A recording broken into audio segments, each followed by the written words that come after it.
you'll see. Okay, we are live, folks.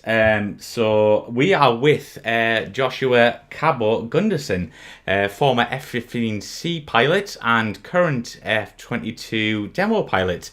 But yeah, Cabo, how have you been?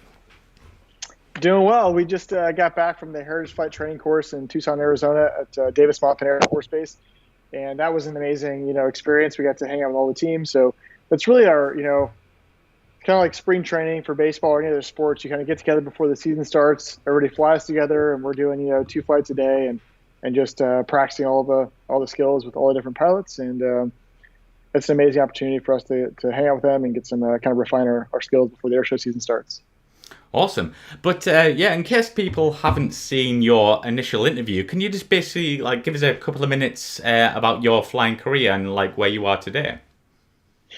Yeah, you bet. I started off going to the Air Force Academy, which is a 4-year university, and started flying there with the Air Force. So I knew I've always wanted to fly. I've known that, and I just didn't have the means to kind of fly before going to school there. But they, taught me everything I know about aviation in terms of flying gliders, and then from there, I went to pilot training in Wichita Falls, Texas. Flew the F-15C in Oregon, as well as an operational assignment in Okinawa, Japan. And then I switched to the F-22 back in August of 2014.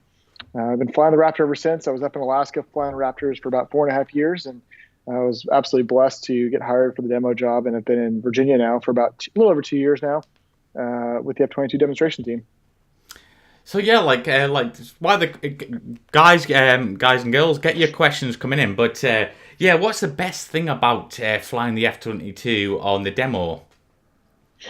It's funny, like in terms of flying aspect, it's obviously the airplane's a dream to fly. It does everything you could want it to do and more. It's pretty remarkable. I think the demonstration team though is definitely more than just the flying. So getting the opportunity to meet with people from around the country and around the globe, and talk to them about aviation, talk to them about their passions, whether it's they want to be a pilot, want to be a maintainer, want to join the military or not. I look at the airplane and the demonstration team as kind of a vessel in which we can show people that dedication and hard work to whatever your goal towards your goals will lead to success. And yeah, there are bumps along the way. Everybody's had their own hurdles and obstacles, but if you keep working at it, it'll eventually come true. And this has been an absolute dream for me. I absolutely love flying this airplane and be on the demo team. And I'm going to get a question in before everyone, piles in on the comments on the right there, Cabo. But yeah, if you wanted to fly some, I guess, like a European jet, which would it be? Man, I think. I mean, I'd probably go with the Spitfire, but it's just like it's just it's such an iconic airplane. And the history behind the Spitfire is amazing. So if I could probably pick any airplane in Europe, I'd probably pick that one just because of the history and the amazing men and women who flew that airplane. It's just remarkable. So and I think in terms of current day airplanes, I think I would have to really go for the Eurofighter. It's a very, very cool airplane, and obviously flown by multiple countries in Europe. And one of my really good friends, who was the Eurofighter Typhoon demonstration pilot for Spain, flew that as well. And yes. him and I have a long history together. He was on exchange to the Air Force Academy while I was going to school there, and then I went on exchange to the Spanish Air Force Academy, and then we were in the same pilot training course together. And then we were demonstration pilots at the same time in different countries, which is really cool. And that's awesome. And obviously it's a phenomenal airplane. So I think that would be a pretty cool airplane to fly. Well, as you see, Cabo, there's some questions coming in the side, so I'm going to let you loose and enjoy. Yeah. And guys, get your questions coming in, so enjoy, guys. Perfect. All right, so I'll just start from the top here. First off, thanks for your questions. I appreciate you guys joining in to chat for a little bit. The first question I had here is T6 Texan ? And yep, that's the very first airplane you fly in pilot training. And then from there, I went to the T-38 Talon. Let's see. Next one was which non-American jet are you most impressed by?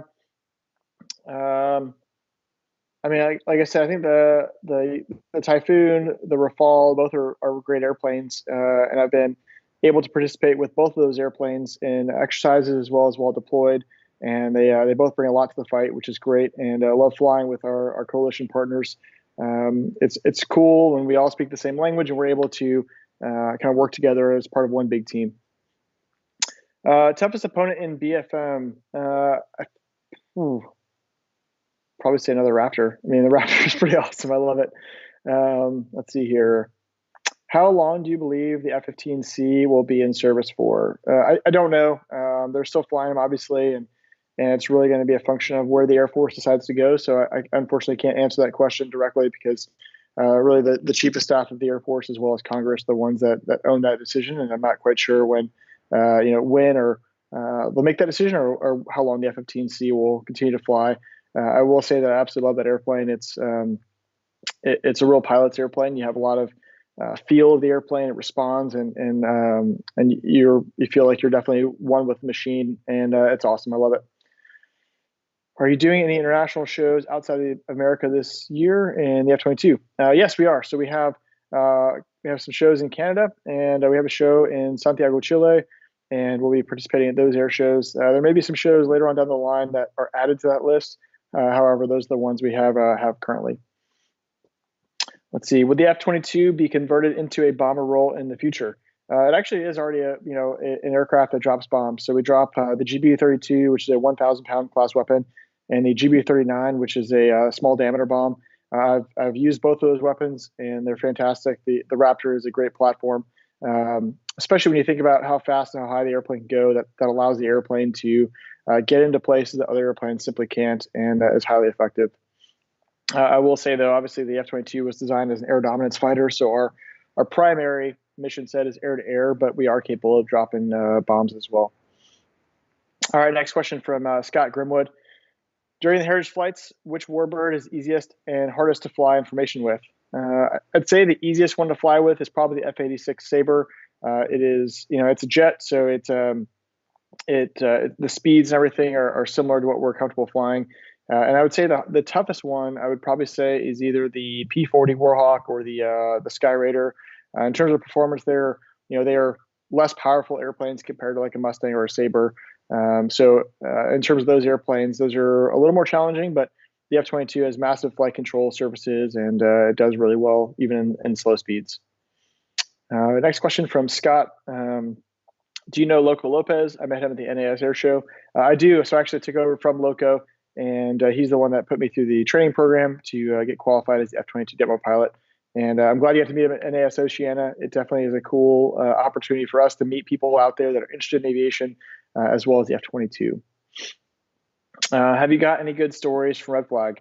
Yeah, I mean, tons. We have done Red Flag multiple times, and both in Las Vegas and in Alaska. And it's just, I think there are some fun stories where, at the end of a training sortie where you're, low on gas, low on weapons, and it reverts down to, gun only kind of scenarios where you're not shooting anything long range or getting into a turning fight with the other aircraft and then using the gun. And that's obviously a blast, both in Alaska and both in Las Vegas. The backdrops are epic. So you're sitting there flying and fighting other airplanes, and you have this amazing backdrop. It's a really cool experience, especially when you think about how many aircraft are out there. Is it easier to refuel with a KC-135 or a KC-10? I would say a KC-10. It's a bigger airplane, so the F-22 is a pretty big fighter, and a lot of some of the aero flow off our airplane actually pushes some airplanes around. The KC-10 is a bigger airplane, so it's a little more stable in terms of kind of puts us where we want us. So once we connect, you can definitely feel the boom kind of pushing you if they need you to move at all. So it's pretty nice. All right. From Maxi Falcon, will you be participating in Red Flag this year? I will not. I'll be just doing the demo team job. So we do about 20 to 25 events every year, and I'll be traveling with the demonstration team for the season. So it's a pretty hectic schedule, and I won't be able to break away for 2 to 3 weeks to go down to Red Flag. All right. Let's see, from Anthony, what different skills do you require as a demo pilot over frontline operational pilot and vice versa? So everything we do in the demonstration is a maneuver that all the other pilots in the combat squadrons can do. The difference being that we do it very low to ground, and everything is very scripted in terms of airspeeds, altitudes, parameters. So that's one element. You're learning how to do these things low to the ground. And then also we're coordinating all the music and the narration to provide a really good performance for the crowds. And the other thing too is in terms of skills, it may not necessarily be flying. So we have a team of 14 people, and you can imagine the logistical burden of traveling around the country and around the globe with a team of people as well as airplanes and working in different locations. So the coordination, the management, and the leadership of that team is definitely a challenge. But I think one of the best lessons learned is that if you hire the right people, they're good at what they do, they're competent and hardworking people, then you can kind of set the direction and then let them run with it, and they do a phenomenal job. All right. I always thought the Rafale was pronounced raffle. No, I think it's Rafale. I'm not French. However, you can speak with a French fighter pilot for that one, for the specifics of that. How often do you practice your display? Do you train every day or just weekends? And what's the training program like for the F-22 demo team? So we typically practice about once a week, and then and during the shows, we'll fly on Friday, Saturday, and Sunday if it's kind of a normal show. Some shows are longer or shorter. And the upgrade training is about 21 flights where you'll learn the routines, both the high show, the low show, and combination of those two, and then also get certified by leadership that is kind of their signature, saying that they trust you to travel around the country and the globe, showcasing the F-22 to people around the world, which is awesome. What is the best and worst thing about being in the Air Force? I'd say the best thing is the people you get to meet. So some of my best friends are in the Air Force. In fact, I'd say probably all the people I'm incredibly close with outside of my family are in the Air Force or in the military in general. And I would say that the worst thing kind of ties directly into that. So I said all the people that I'm really close with are in the Air Force, aside from my family. And I said the downside is that you're far away from your family. My family's pretty much all in Tampa, Florida. So being on the road and living far from them kind of removes you from some of those fun family events, but it does make it, makes it more impactful, more enjoyable when you go home and you get to see them after a long period of time. So that's obviously nice to do. All right, let's see. On the topic of bombs, how's the Raptor use LGBs to lay its targets while maintaining its stealth? We don't carry LGBs. We only carry GPS weapons. Let's see here. I wish I could have caught everyone in Tucson this past week. Yeah, it was an awesome time. We had all the demo teams there. So we had the F-35 demo team, A-10 demo team, our team, and the F-16 demo team as well. And the F-16 demo team just swapped over from Major Garrett Schmitz to Captain Rebel, and she's just got certified actually. So that's pretty exciting for the demo team. They're kind of passing the torch on to the next person, and Rebel Fiedler's going to do an awesome job with the team. Looking forward to seeing them on the road and showcasing their airplane as well. All right, let's see here. Favorite place you've been stationed? I would say Alaska. I love it there. If you like outdoor things, if you like hunting, hiking, camping, fishing, flying, skiing, all those things are just incredible. It's I'd say probably, at least in the United States of America, is probably one of the last untouched places where you can be 30 minutes outside of town and not see another person, which is awesome. If you enjoy nature, it's an amazing place. And then obviously the scenery, the backdrop of Alaska is incredible to be able to fly jets and train there. All right. How many aircraft have you flown before the F-22? In terms of the Air Force, I flew the gliders at the Air Force Academy. I was an instructor in those, and then from there went to the T6 Texan 2, the T-38 Talon, and then also the F-15C, and now the F-22. I also did a small course in the Diamond DA-20. That was kind of a very, very intro course to flying, and that was after completion of the Air Force Academy, and then went on to pilot training there. In terms of civilian airplanes, a couple different airplanes on the civilian side, but those are the military aircraft I've flown. Let's see here. Thanks for being here. I appreciate it. Thanks for joining. Thanks for asking questions, Keith. Do you see or enjoy being test pilot down your career path? Personally, if I'm not really interested, in developmental tests where they do like the test pilot stuff that you traditionally think of. If I were to go down the test pilot route, it would more be on the operational test pilot side, where they're developing tactics, trying new technologies out, and learning how to use them effectively with the airplane. That does not require going to test pilot school because it's a slightly different kind of flying. It's not the test pilot school kind of flying, but that'd be really the only path for me. I'm kind of old now, so I don't think I'd be able to go to test pilot school anyways. Let's see here. Let's see.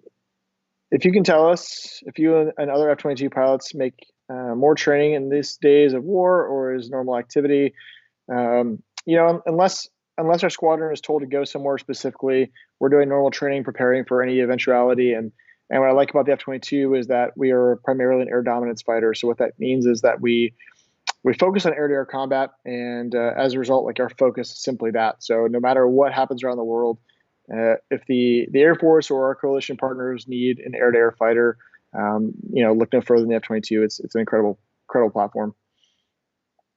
All right, there seems to be a consensus among service members that there should be more F-22s in American Air Force. Where do you stand on this view? Yes, the F-22 is awesome. I would love more of them. Let's see here. What is your favorite foreign solo display team?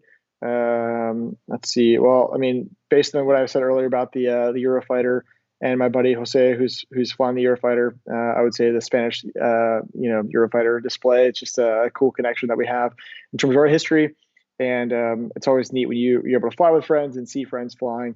So that's pretty cool. I think it makes it awesome just based on the personal connection. Let's see here. Greetings from the Czech Republic. Hello.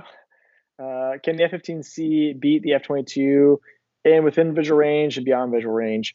So I'd say the F-22, if I were to pick between both airplanes, I love flying the F-15C. It was an amazing airplane to fly.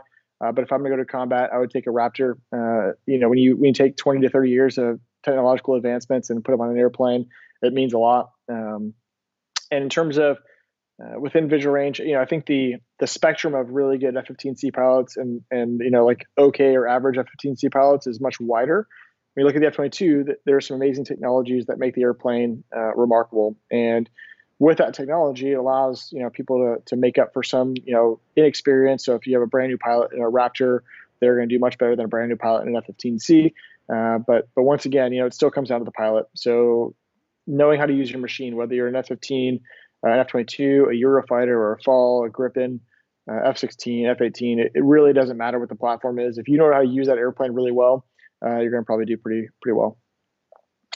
Do you do low-level flying when stationed at Kadena? We didn't. It's pretty much all the same. All of our airspace is over water, as you can imagine, since it's a small island. So we flew around the island occasionally, but there weren't any like dedicated low-level routes at Kadena. All right, from Luca. As a demo pilot, is that yet another duty you have as an active duty pilot, or mostly focused on the demo aspect of flying? So my primary job is to be the demonstration pilot and lead the team around doing air shows. I will still train with the squadrons, but my primary focus is demonstration team as we go through the air show season. All right, is the Raptor cough still a thing? I don't think I'm sure people will post comments on here, but I don't think the Raptor cough, based on what we've gotten in terms of test data, was ever really a thing in terms of that was detrimental to the pilots. There are things, we fly at higher altitudes, breathe different concentrations of oxygen based off the altitudes we fly. So that was causing a normal physiological event that once we learned that it was a normal thing, was not causing harm to the pilots or causing any kind of a long-term or even short-term damage for that matter. All right, from Chelsea, could you tell the power difference on takeoff between the F-15 and F-22? Absolutely. So the F-22 has amazing engines, and then also we don't carry anything externally. So we don't have bombs or missiles hanging outside the airplane, and that makes the airplane very, very, it makes it a low drag airplane. So when you match the low drag platform with more power than any other fighter in the Air Force, it definitely is noticeable. He pronounces Rafale correctly, albeit with a bit of an accent. I don't speak French, so apologies there. You can ask me things in English or Spanish, and I'm good with that. But I would say that probably some of the audience on this, my English probably sounds different as well. Let's see. How important is Supercruise to F-22 employment? It's one of the tools we use. So it's one of a multitude of things that we use in a tactical environment. Being able to get somewhere quickly and not burning a whole bunch of gas while doing so is beneficial to any fighter. So and the F-22 is able to do that, really, really well. I would say that one of my favorite things about the airplane, if not my favorite thing about the airplane, are the motors. And they're incredible in terms of the power they deliver, the responsiveness. They're awesome. Can the F-22 fly on one engine? Absolutely. I'm a huge fan of two-engine airplanes, so for that very reason. let's see here. And how hard is it? It's not very hard. The engines, when you think about like let's take an Airbus A320, for example, you have engines that are very, very far apart. So when you lose an engine, you can definitely feel a lot of asymmetry with that. But the F-22 and most other fighters that are twin engine have very narrow, a narrow space between the engines. So there's not a whole lot of asymmetry there. And like I said, the engines produce a ton of thrust, so it's not that challenging. Do you agree with the Air Force's assertion that thrust vectoring is tactically not useful? I don't know where that assertion was made or who said that statement, but I would say that's at least my individual opinion. This is not representative of the Air Force in terms of what the opinion is, but I think thrust vectoring is pretty helpful. What's nice about thrust vectoring in the Raptor is that it's always on. So it's not something we turn on or turn off. It is constantly working and allows us to be incredibly maneuverable. So I definitely appreciate that. That also helps with high altitude performance compared to other airplanes. All right, what's next for you after your time as demo pilot? I don't know. We'll see. It's an exciting future. A couple of different options out there, and I'll be taking the next year to kind of figure that question out myself. All right, the F-22 was designed to be more pilot friendly. Is there as big a skill gap and skill ceiling between the new and experienced F-22s? Once again, I think flying the airplane physically is not incredibly challenging. I think using it as a weapon, as a tool, is challenging because the F-22 is giving you so much information in the cockpit that you are trying to manage all that information. And I think with experience, you learn what to manage, how to manage it, and when to look for the right things. And I think based off of that experience is important and will show a clear difference between experienced and inexperienced F-22 pilots. Any chances of the F-22 demo team coming to Europe? I wish we were. It's currently not on our schedule, but I would have loved to come out there. And obviously with COVID, kind of put a wrench in the last 2 years. So has really put a damper on all of our overseas travels and shows. All right, from Anthony, in terms of retired American aircraft, are there any you'd love to fly? I think the SR-71 would be super awesome to fly, just to be able to get that fast and be, one of the people that got a chance to fly that airplane. It'd be super cool. And on the other end of the spectrum, I love the Mustang. I don't know, like the P-51 Mustang is just such an iconic airplane. Like we mentioned at the very beginning at the outset of this discussion, I think the Spitfire would be incredible to fly. And I think for the same reasons, I think the Mustang would be incredible to fly as well. All right. When you were based in Kadena, did you fly with the Jazz F-15s? I sure did. So we didn't fly with them a ton, but we did some joint exercises coalition exercises between the Jazz DAF and the U.S. Air Force. And it's like I said at the very outset, it's good when we get to fly with each other. We practice, working together because ultimately, if our nations have to go to some kind of conflict, we're going to go as a team. And like everything we do down, from the F-22 demo team to the Air Force, to other countries, everything we do is as a team, and being able to practice those skill sets is really important.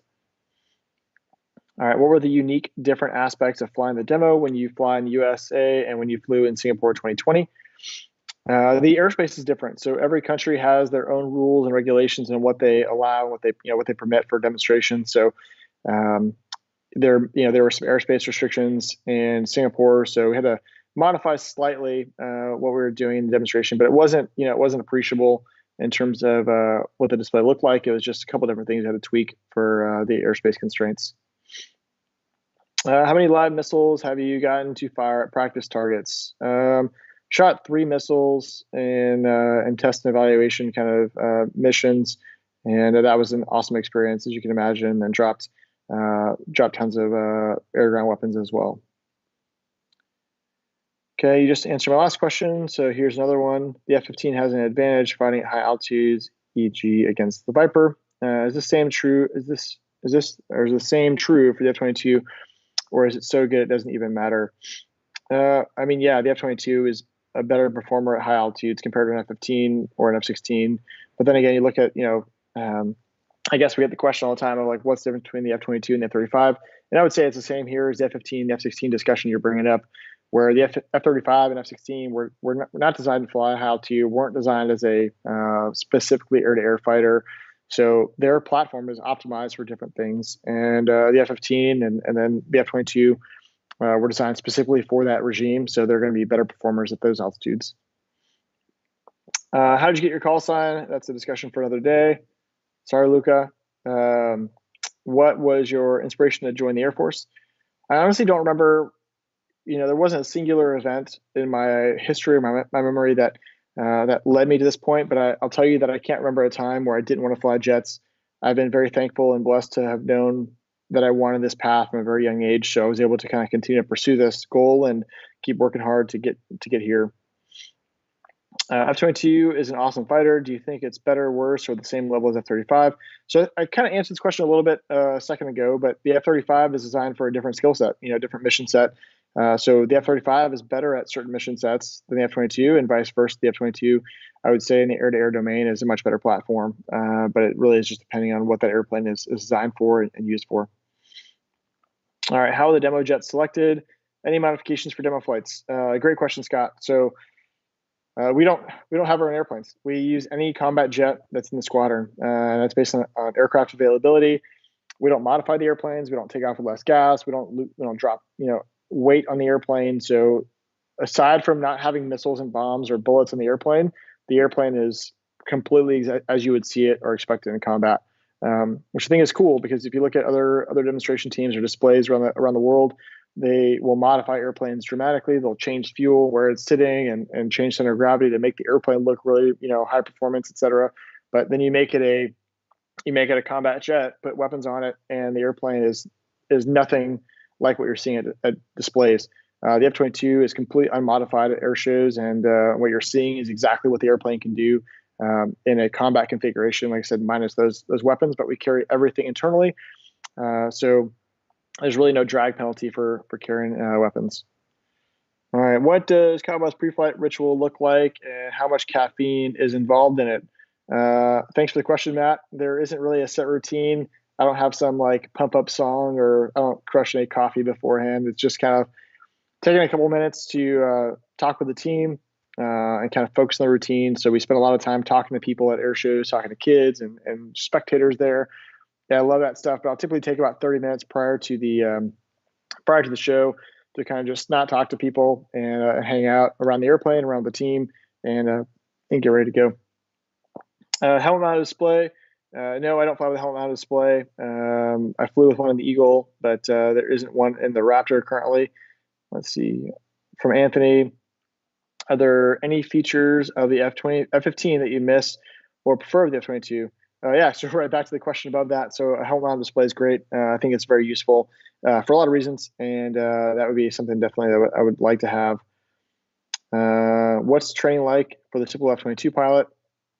So most courses, whether it's F-22 or other platforms, range anywhere between 6 to 9 months of training from the student that finishes pilot training, and then they get qualified in the very basics of flying the airplane. When they go to their combat squadron, they'll get even more training, and it takes about, I'd say, probably 4 years or so once you're at a combat squadron to get to the level where you have the experience required and have gone through the upgrades to become an instructor pilot, and that's kind of the pinnacle, if you will, in a combat squadron of experience and training. But I would say, like everything else in life, whether it's sports or flying jets, it's a constant evolution of your skill sets and experience. And as things change, we get new things, new technologies, new equipment, new weapons. The adversaries change and develop. We're constantly learning and growing as pilots. All right, from Josh. Once you completed the T-38 course, what aircraft was your classes offered, and how was it structured in terms of skill?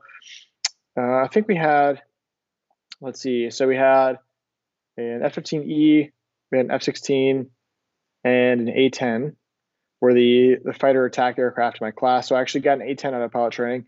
My first choice was F-15C. My next choice was A-10, and there were no F-15Cs available at the time. So I actually got A-10 out of pilot training. And then for about 3 months, I had that assignment, and I was waiting for a training date. And then the F-15C became available. So that actually I got changed and swapped, which is really cool. I love the A-10. And if you were to ask me what airplane would I want to fly that's in current service of the Air Force right now, I would pick the A-10, hands down. I think my logic behind that is just it's personality driven. So for me, I really like an airplane that's like specialized at one thing. It's really good at something. And the A10, as you can imagine, is the best, in terms of close air support. It's an absolute beast of an airplane, and I love it. So yeah, that's kind of how that works. And then everything is based off really three factors: your performance in the class, what airplanes do you want to fly, and then what the Air Force has to offer at the time. So those kind of three things go together for the decision on what airplane you're going to go fly. All right, let's see here. Can you use a ground power unit to start the F-22, or is it an onboard system that runs for engine start? So we have an auxiliary power unit, an APU that starts up, and we use that to start the airplane. There are some aircraft generation pieces that can be used to start it up as well, but everything is self-contained in terms of the Raptor. Yep. Okay, great. Let's see here. The comment was just it has an APU. Yep. Let's see here from Anthony. Could I also take this opportunity to thank you for doing this. These Q&As are hugely interesting, and thanks to you and Mike for making this happen. Yeah, definitely appreciate being a part of this, and appreciate Mike working through some scheduling conflicts on my end, working through some technological challenges as well.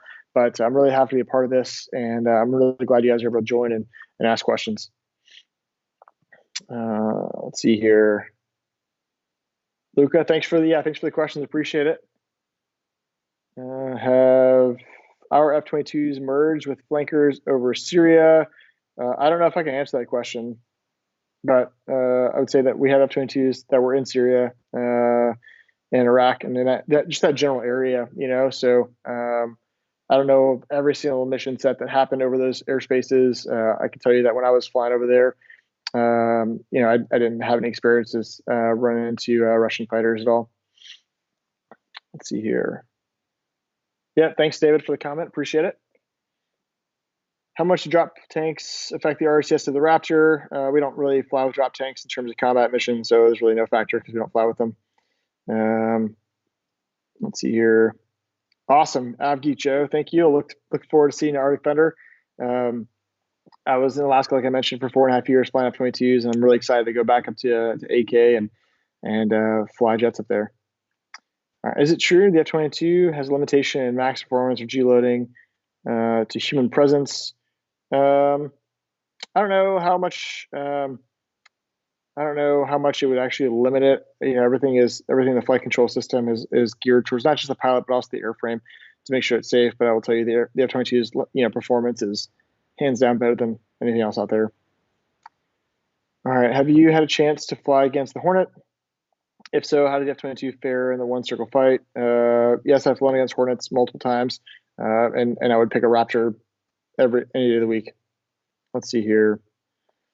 Will the new U.S. Air Force helmet be in the Rapture once it is made available to pilots? I'm not sure what helmet you're referring to, Matt, but if you're referring to like the F-35 helmet, that's not going to be a part of the F-22 unless you're specifically talking about another helmet. So yeah, if you have any other additional pylons there, then please put them in the chat. All right, have you been on exchange programs? Would you like to in the future?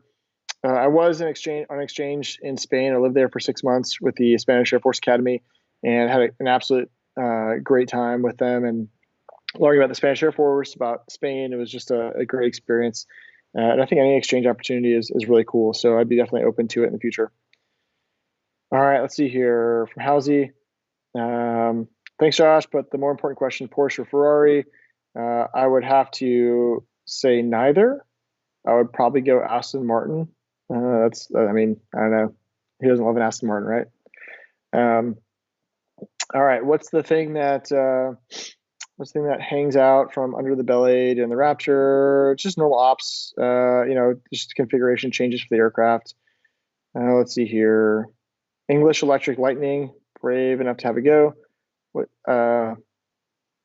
Electric Lightning. I'm not sure what the Electric Lightning is.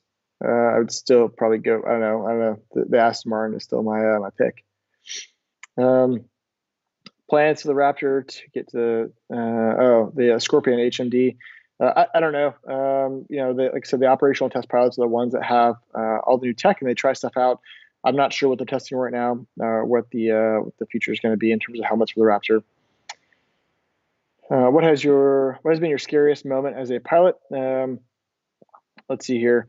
I would say that the scariest moment was probably when I had a gear malfunction that was pretty drastic in the Raptor. Thankfully, I was able to just rely on training and the experience I've had flying airplanes thus far to kind of get the airplane on the ground safely. How's yep? Thanks. Appreciate you being on here and asking questions.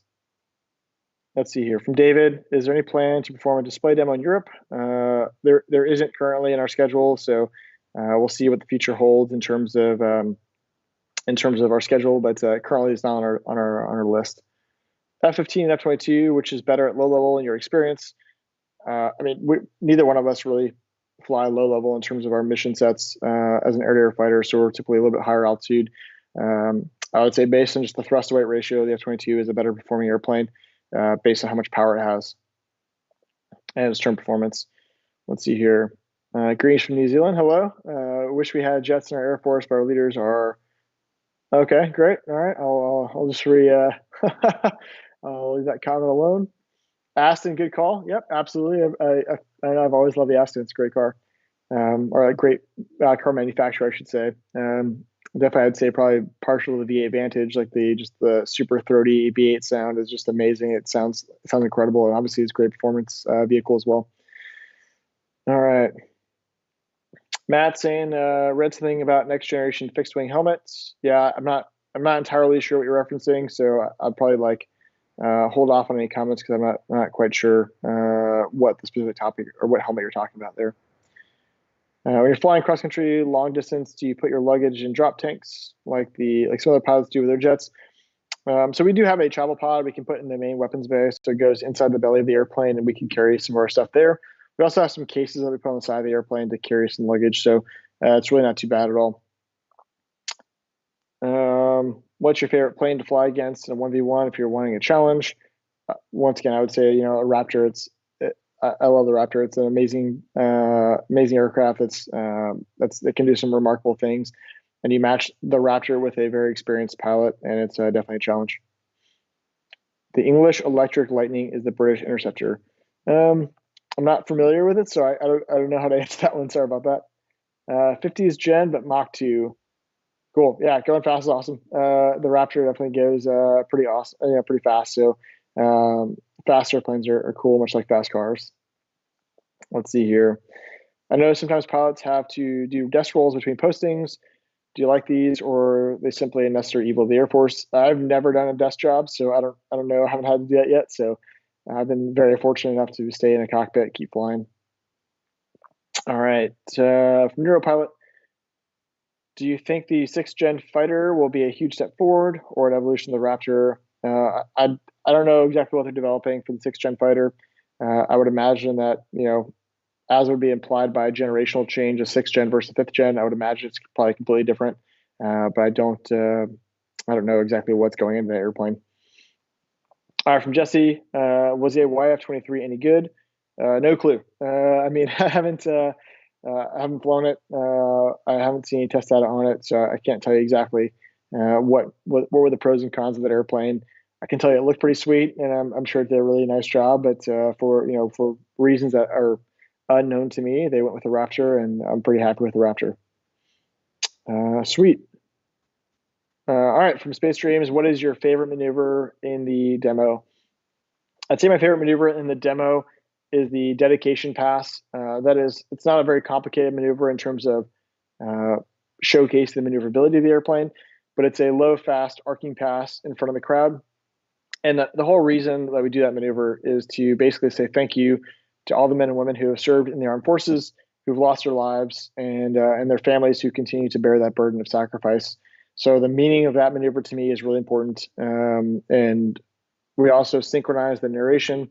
Our team, the narrator saying thank you to them, as well as a song that we have picked out for that specific audience. And we synchronize all that so the jet's banking up as the chorus is hitting. It's very, very I don't know. That's like I said. To me, it's very moving because there are so many incredible people that have served and given their lives, given their time, given their effort to the defense of the nation and the defense of our partner nations. And I can't say thank you enough to them. So to me, that maneuver is and will always be my favorite maneuver of the demo. All right, from Avgeek Joe, Any sunset shows planned this year? I don't know. We just really have to wait until we get to the shows themselves and see what their schedule looks like. For us, we have to be basically done with our demonstration 30 minutes prior to sunset. So that's a limitation we have on our display. But if the shows have later timelines, then we can adjust for that. Okay, CF-188 with Israeli head-mounted queuing system and high off-bore sight weapons. Once got a simulated gun skill on Raptor training. Okay, yeah. Once again, I don't know which situation you're referring to there, Eddie. And I will say that in terms of training scenarios and people saying they've killed a Raptor in a training scenario, I will tell you that in all training scenarios, we have good guys and bad guys. Obviously, you have to be training against somebody or something. So there may be times where F-22s simulate, adversary airplanes or vice versa, and we are adjusting our sensors and our systems based off that, accordingly. So I would say that, I wouldn't read too much into it. I'm pretty happy with the Raptor. Have you flown against the Typhoon? I have not flown against Typhoon in a Raptor. I flew against Typhoon in an Eagle, and it was definitely an incredible airplane. So it was it was a challenge. But once again, I think whether it's Typhoon, Raptor, F-22, Rafale, whatever it happens to be, I think a lot of it comes down to pilot experience too, and who's flying the actual airplane. Yeah, absolutely, Cameron. Or Camram. Can you give a shout out to the AFR Attachment 90 from Colorado State University? Absolutely. Wish you guys the best of luck. Thank you for taking the time to join ROTC and take a step forward into wanting to serve in the U.S. Air Force. We appreciate it. We need a lot of people, a lot of quality people to continue this along, and the job you'll have in the Air Force is very important and instrumental to securing the safety and the freedom of the people in not only our country but around the world. Let's see here. So comment, the F-35 helmet is a partially Israeli design. Yeah, I'm not familiar with the F-35 helmet, so I can't tell you the nuances or specifics about it. All right. SC Barber 7, do you have a favorite air show location? I would say any air show location is close to family. So I really enjoy going back to Florida and doing air shows there. It's cool to be able to see family and share with them just a small fraction of what I do for a living. They get to see pictures and videos, but actually being there in person and being able to fly a demonstration, go have dinner with my family is a lot of fun. What squadrons did you fly the F-15 with, and what squadron are you assigned to with 22? So I flew operationally with the 44th Fighter Squadron, the BATS, in Okinawa, Japan, and I'm currently assigned to the 27th Fighter Squadron at Langley Air Force Base.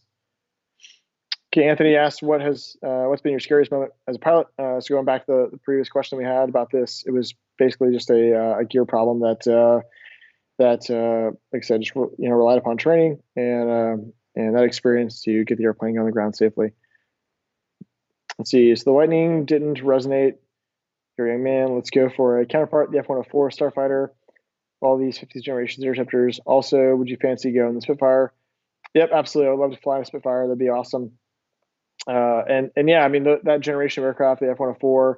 There are a lot of absolute legends that have flown airplanes and fighter aircraft specifically, and those airplanes constitute a big generation of fighter pilots that we look up to and still learn from and still hold in high regard. So being able to fly in that airplane and share that experience, that bond of flying, would be awesome. I love that opportunity. What was the most challenging BFM matchup? Once again, I'd say a Raptor with an experienced pilot. Let's see here. Airshow guys need to be allowed to go supersonic shows. That'd be pretty cool, wouldn't it?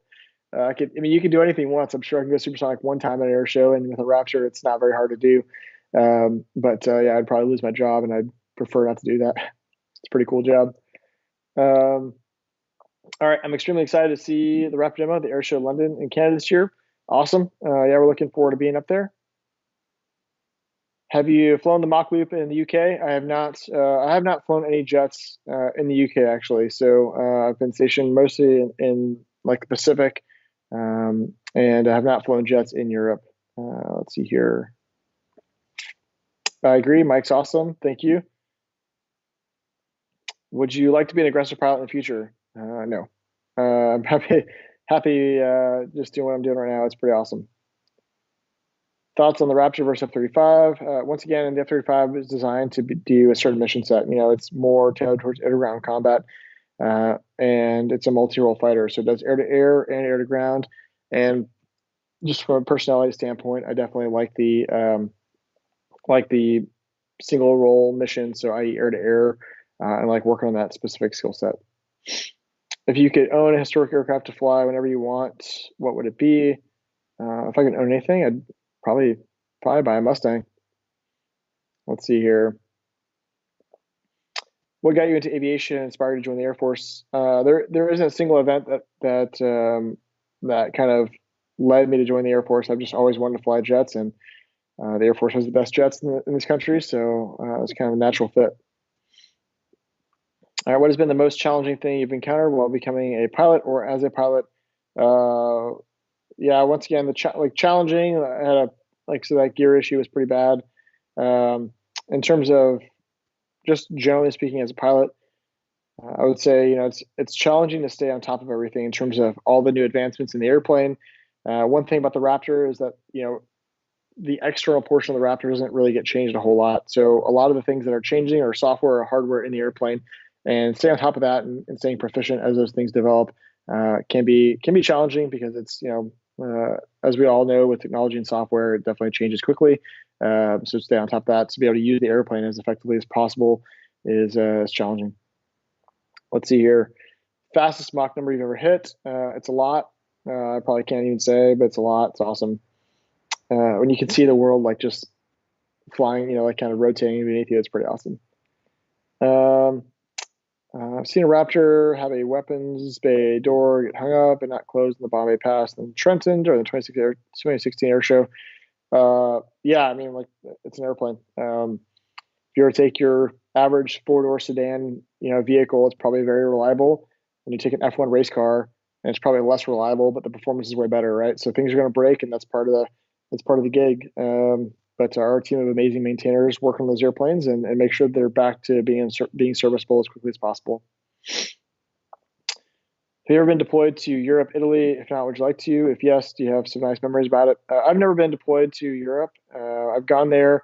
I mean, I haven't been deployed. I've gone there for a couple of conferences, and yeah, it's, learning about different cultures, meeting different people, and that's always enjoyable. And that's what's cool about the world is there are so many amazing places around there that there's not enough time. It seems like to go out there and see all the places, and meet all the people, and do all the things. Let's see here. Do you like the meet and greet element of being a demo pilot, or is it something you'd rather leave to somebody else? Anthony, I would probably say it's my favorite part. Flying the demonstration is a very scripted thing. So as I'm flying the demonstration, I'm trying to make sure I hit the parameters, both airspeed, altitudes, and all those things to put on a good display. And also, I'm looking to synchronize the flying with the music and the narration to provide that good show to people. So that is pretty scripted. And I think the best part about this job is just meeting people and talking to them, answer their questions, and kind of being maybe the first contact point that somebody has with the Air Force. At least in the States, it's probably less than 1% of people in the country have served in the armed forces, and even less than that in the Air Force. So our team may be the first people that they get to meet in the military. So being that first touch point of interaction with the Air Force is really cool. It's obviously a big responsibility, but I really enjoy that. Yeah, I appreciate it, Halsey. Thank you so much for once again asking great questions to be on here. Let's see here. Oh man, I think I just scrolled down too much. Let me go back up. Standby one. Okay. All right. How was the T-38? They seem a bit scary.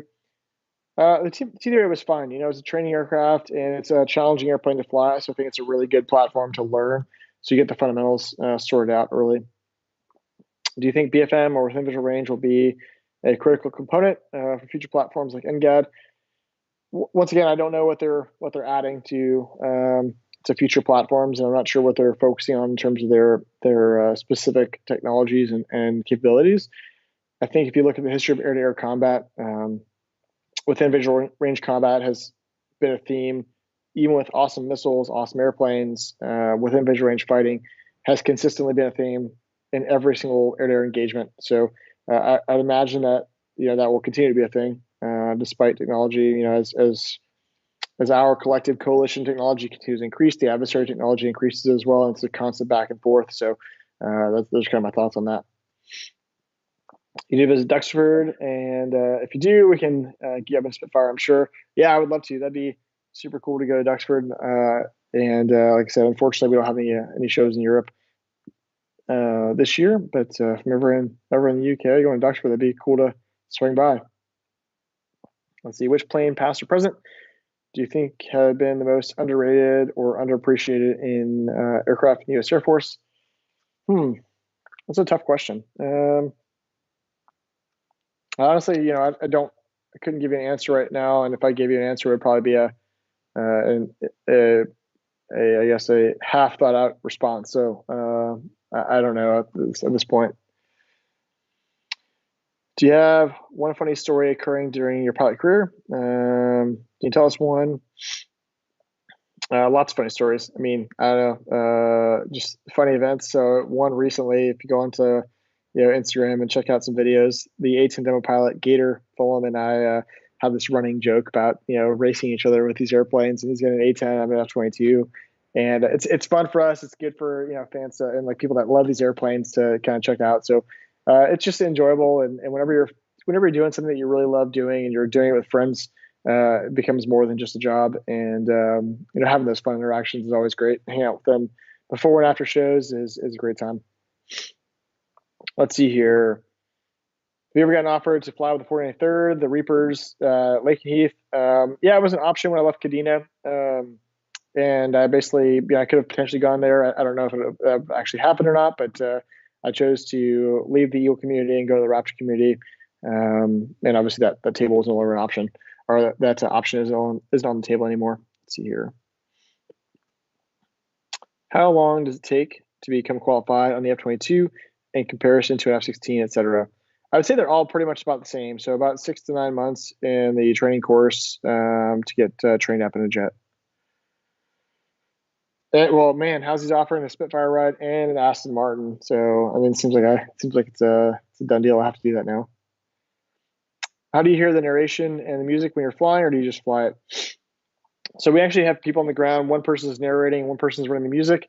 So we've coordinated everything. What's really neat is that we have all the songs, whether it's the beat drop or certain lyrics in the song, everything is timed. And when they start the song, they're going to tell me they've started the song. And each one of those, for example, the dedication pass is 16 seconds. So once I hit play, 16 seconds later, I need to be at a certain point doing a certain thing to make that whole thing work. And they'll tell me when they're starting. I start the stopwatch on the jet, and then I'm managing my airspeed to get to that point at the right place. But yeah, I'm not hearing the music or the narration throughout the demonstration. Let's see here. Have you had a surprise meeting at an air show with an astronaut or legendary test pilot? Yeah, I've been able to meet a lot of amazing people. Some were astronauts, and some were, test pilots. Met people that flew. The SR-71 were, some of the first pilots to fly that. I've met people that were astronauts. So it's just I think air show environments are really cool, and you get to meet some really neat people.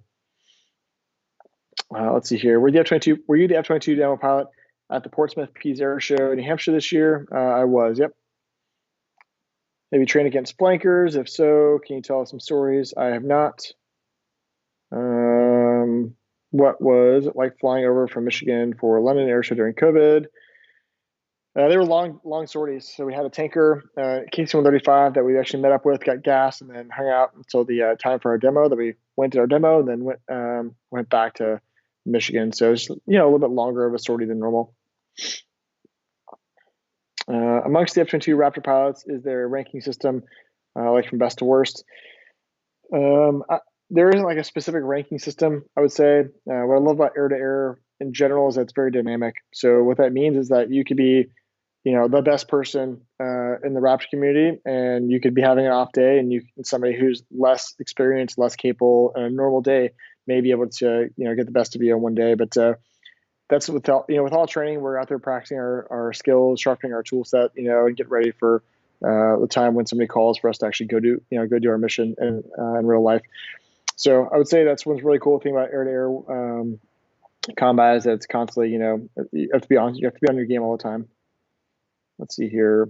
Talked about being the best something air to air or air to ground in the A-10's example versus a jack of all trades. Is that kind of focus something the Air Force actively seeks for F-22 pilots? Well, I don't think they're like actively seeking it out. I think people's personality just kind of drives what their choice is. In pilot training, you, like I said, based on your proficiency as well as what you want to fly, and then also what the Air Force has to offer. Those three factors kind of go into what airplane you get. So people do a lot of learning in pilot training to figure out what airplane they want to fly. And if people are just drawn to that airplane, then they'll put that down first. Let's see here. How'd you get your question, or how'd you get your call sign? Excuse me. Answered this a little bit earlier, but it's a discussion for a different day. Let's see here. All right, it was cool. The Raptor flew out over the lake and ended up landing with the door open. Getting the back of the jet and flying at the end of the show again. It was cool to see. Oh, I was talking about the door issue. Gotcha. Yeah. Like I said, the maintainers are incredible, and they do amazing work in terms of keeping these airplanes flying. If there is a minor malfunction, they fix it very quickly. All right, let's see here. Who do you admire, pilots or not? I think there are a lot of people that I admire and look up to, and I think without naming like specific people, I would probably say the thing that draws me to people is probably like a common trait, like people that want to be the absolute best at whatever they're doing. So whether it's sports, whether that's flying, whether that's, medical profession, teachers, their business. There are people who are unrelenting when it comes to achieving success. And that to me is just like, it's a very appealing and kind of a contagious thing. When you see people working really hard and doing really well, you want to do the same thing. And I think life is too short. You kind of have to pick a couple things and work those. And much like my perception and my goals of flying airplanes, I want to be really good at air to air. Same thing with other people. I can just recognize that people, are the absolute best in their careers and their specific, realm. And that to me is awesome. Obviously, I look at things like people's dedication, people's hard work, their humility, and how credible they are within their community. And those kind of traits really are what I look for in somebody that I'm going to look up to or admire. How difficult is the synchronization in your displays, given that the display lines at different venues will be different lengths? So it's it is challenging, but that's one of the things that we work on to get that right. And each display we do, we'll typically do a rehearsal day on Friday before the show begins for the public, and that's the day where we kind of hammer out all the timings and make sure everything is good to go. Let's see here. Do the bay doors inhibit the rapid launch of AMRAAMs compared to the F-15, even by a fraction of a second? I don't know what the exact timing difference is. It's fast. It's not. I don't think it's appreciable or noticeable that I can tell after having shot missiles off both airplanes. It's pretty fast. Thank you, Helen, for jumping on. I appreciate it. If you could make one change to the F-22, what would it be and why? I think every fighter pilot would want more missiles and more gas in terms of flying jets. So yeah, if you could make it as maneuverable at the same level of performance, but it has more missiles, more weapons, more gas, that'd be awesome. How long do you think the Raptor will keep its leading edge advantage over Russian and Chinese rivals? Kind of once again, so I mentioned that a lot of the change that the Raptor has, has experienced in the past, couple, I guess, a little over a decade now, are internal. So a lot of software and hardware changes are made, but it's not visible to people because it's all internal to the airplane. And I think with the amazing engineers and people that are working hard to keep these airplanes on the leading edge, I guess I'll answer this way. I'm not concerned with flying a Raptor against anything out there in the skies. And that's not anything, it's not a testament to my abilities or skills. It's mostly testament to the airplane and how phenomenal it is and how much confidence I have in the airplane. All right, about the display, who decides the maneuvers to perform? Is it a team decision or is it your own? So the display maneuvers are actually, the displays remain relatively unchanged since its inception. And those are all, those were all developed with test pilots in mind. So they do a lot of modeling and testing. We're doing these maneuvers in front of crowds. So the most important thing we can do is keep it safe. So we test these things over and over again, and we constantly are iterating on the performance of the airplane. And, are there any, if there is a failure that occurs, is this still safe enough that we can, keep the airplane flying and not hurt anybody? So that's the primary focus of selecting the display maneuvers. And then once they developed that back in like the 2006, 2007 timeframe, that has remained relatively unchanged. If you were to play a demonstration from any of the other demo pilots that have flown the Rapture, I could probably tell you who it was, just based on how they fly the maneuvers themselves. But it's pretty subtle, and unless you're watching them all over and over again, you probably couldn't tell the difference. How's he? Yep, credible, man. I tell you what, the Air Force Weapons School has the phrase humble, approachable, incredible, and I think those three traits are spot on. And I would say that we all, like every single person, everybody's in life, we're gonna have failures, we're gonna make mistakes every single day, whether they're big or small failures. It's all good as long as you keep pursuing those three traits.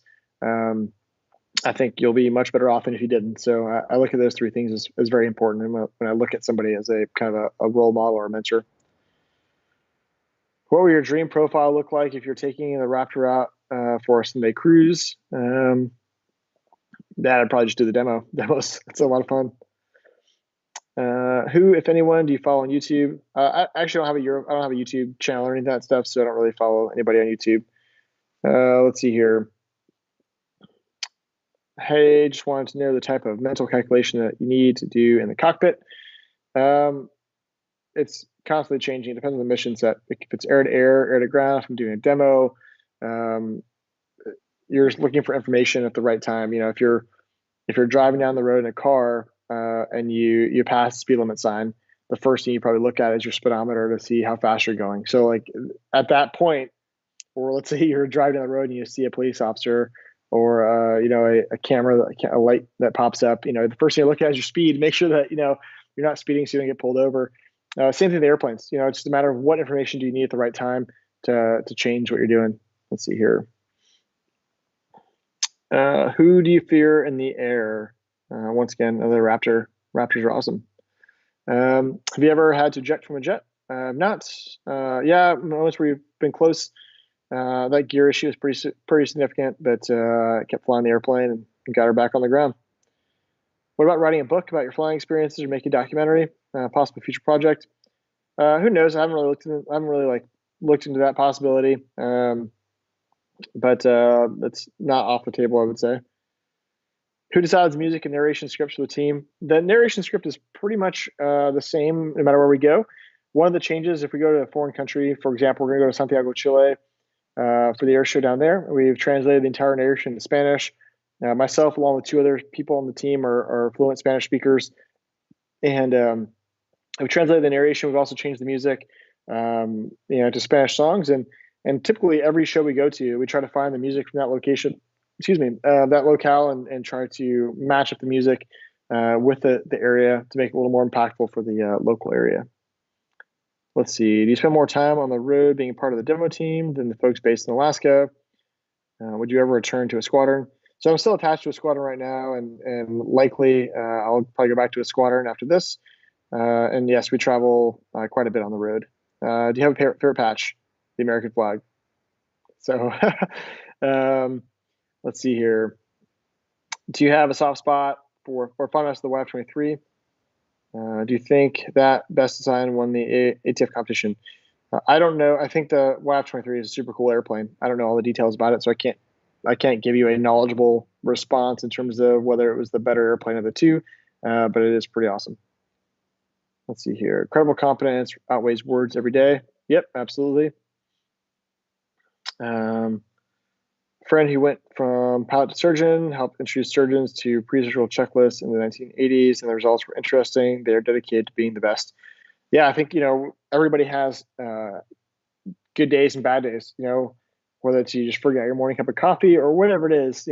Some days we didn't get enough sleep the night before. Some days are more challenging than others. And I think being methodical with checklists is important because it allows you to maintain that level of proficiency and that competence, even if you even if you're having an off day. Do you remember your first flight in the Rapture? Absolutely. There's unique things about the Rapture that make it special.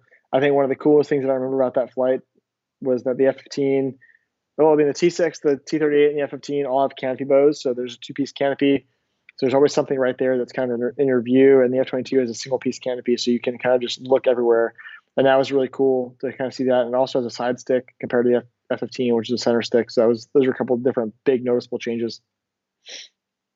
All right, what do you think about the continued relevancy of stealth technology with passive radar technology in mind, and perhaps Israeli assessment of stealth technology?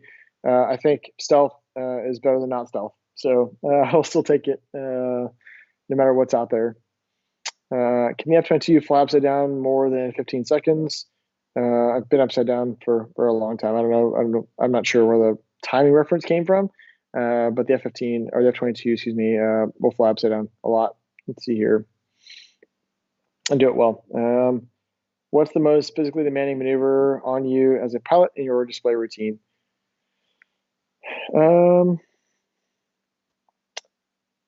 I would say probably the tail slide is probably the most challenging one because there's so many. That's where, for people that aren't familiar, the jet goes up, we stop it in midair, and then basically it slides backwards.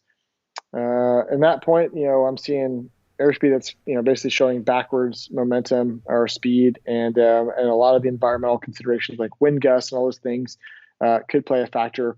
The airplane has a massive wing, so it's like a big kite up there when you're not moving, and that can definitely add some things that just have some variables that you can't really control. So I'm gonna jump in here, Cabo. So maybe you can answer one or two questions while we wrap up this Q&A. Yeah, absolutely. All right, is the F-22 easy in area refueling? Is a stable platform? Yes, very, very easy to fly. Let's see, the next one. Does the F-22 in dry thrust give as much kick as an F-15 in full afterburner? I would say that the F-15 in full afterburner is still going to produce more thrust in full afterburner compared to an F-22 in dry thrust, but you're not really comparing apples to apples in that example.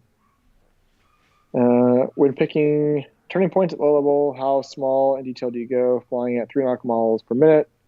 The turning points are still pretty big. What's it like flying 7 to 8 miles per minute? Depends on the mission. If we're trying to find a certain point, we can pick a building, we can pick whatever it is. We don't really fly low level routes very often in a Rapture, so it's not like we're doing like very detailed low level flying in the Rapture. It's just not the domain that we operate in primarily. All right, how come when the F-22 APU shuts down, the weapons door opens and the elevators go down? So we manually open the doors when we shut down, and that's just to provide access to some of the bays. There's some circuit breakers and maintenance items that are in there. I mean, elevators, it's all held through hydraulic pressure. So as the hydraulic pressure decreases since the engines aren't running, it will eventually, the flight controls will droop a little bit. But let's see here. Next one. Do you ever miss the more physical feedback you get from the mechanical controls of the F-15? Sure. I mean, like I said, I guess if I were to describe it, it's like a muscle car from the 1970s versus a brand new Aston Martin, since we've talked about the Aston Martin recently anyways.